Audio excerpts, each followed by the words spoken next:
Okay, now this video is about how to, or a couple little Photoshop tricks to fix an image here. So if you look at this image, sometimes a student will send you something that looks like this. You have a shadow here at the bottom.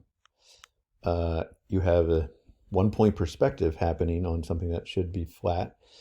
So I'll show you a quick way that I like to fix these. So the first thing I'm going to do is I'm going to hit Command and the quotation button, and that automatically puts a grid here. Another way of doing that is you can go up to, um, let me just bring up the window up here. You can go up to View, I'm sorry, Window, and you can find the grid here. It says a Show Grid.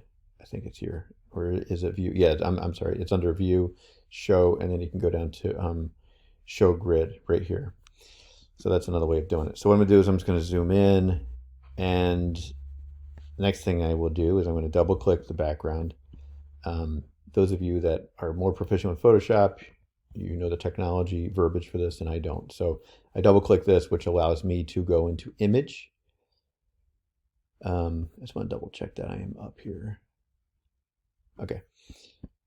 Which goes into, I click on image, and then I go to edit. I scroll down to transform. From transform, I go to distort. And then I take these guys here and I pull them and I try to square this up the best I can. And I'll do a little bit at the top, a little bit. I mean, this is pretty severe.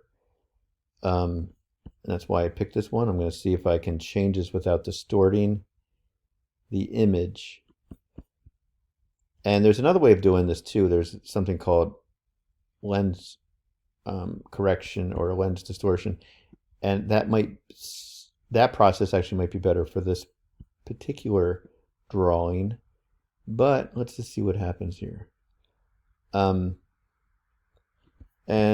I'm using this because this is good student work, and it's a shame for it to not be included in the Foundations exhibit. This is from Rebecca Callahan's 2D design class.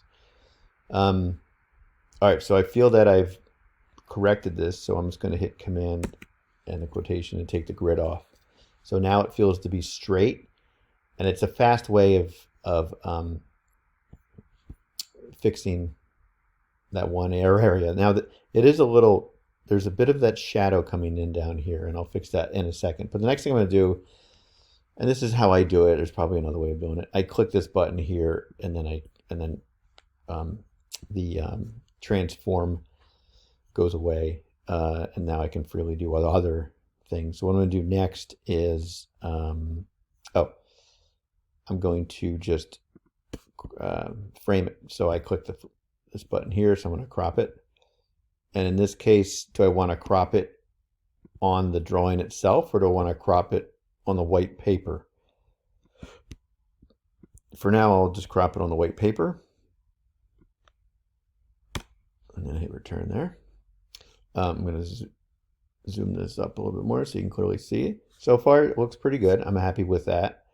And the next thing I'm going to do is I'm going to try to take some of this dark out. So there's a dodge and burn tool right here. And if you hold the cursor down, you can kind of have your selection. So I think the dodge tool lightens things, and you can adjust the size of the brush here. So you can kind of scroll up and it gets a little bigger. You scroll down, it gets a little smaller. I'm just going to go up to like 500 or something. All right, that's good. And then I'm just going to hit this a little bit. You can see it just made it a little bit lighter. If you look down there, it's a little bit lighter. So I'm just going to go back and oops, get out of there. That was an accident.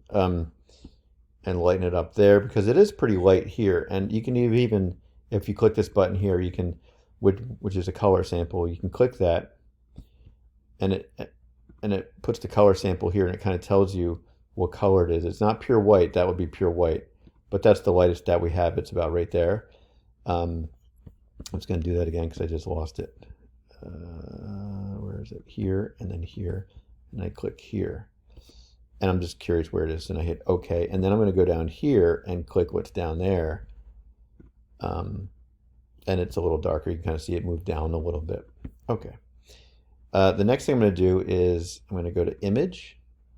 I'm going to go to Adjustments and Levels. Now, if you're a true digital photographer, you're probably not going to use levels because it does take away some of the memory of or the quality of the image. But this is just something that's going to show online. It's not a major deal. And what I'm doing is I'm just putting a little more contrast in here. So I'm pushing this down, I'm pulling this up. And you kind of see if I go all the way up, it gets really light. So I'm just going to go up a little bit. And I'm going to compare and contrast what it looked like before. That's what it looked like before, and that's what it looks like now. I'm happier with how it looks now. And I'm just going to hit OK. And then I'm going to go back to my Dodge Burn tool. And I think I'm just going to hit it one more time here and here. And basically, that's done. So something that a student sent you and you're frustrated that you want to submit this into the show and you can't, there's a couple tricks to adjust that.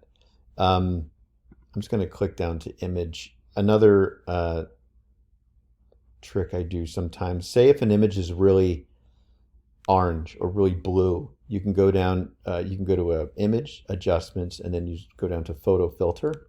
Click on that. It automatically, as a default, goes to this orange color. And you kind of see how it looks orange here. What I'm going to do is I'm just going to pull this to where it was before. That's the original color.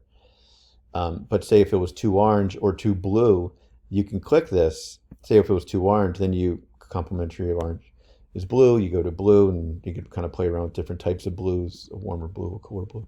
And then you hit OK, and then you can kind of get more on the blue side. So that can sometimes neutralize the color. And actually, I'm going to do a little bit of the blue and just add maybe up to the 7. I think that made it more, it just neutralized it to more of a neutral white. Okay, and then what I'm going to do just to check to see if it is a neutral white, I'm just going to click my sample button, go there, and I'm pretty much at white. It's a little bit on the warm side still, but it's okay. I don't want to mess with it. I'm fine with this. I can submit this in. And then I would just hit File, Save As. Instead of flattening the image, you can just go down to Photoshop where it said Format. I'm sorry, the Format. Click JPEG. Title it whatever you want, and then hit Save. And the nice thing about this is you can just drag this right back into your Google Docs folder, and then you're good to go. Can't think of any other tricks, but if I do, I'll make another video. All right, see you later.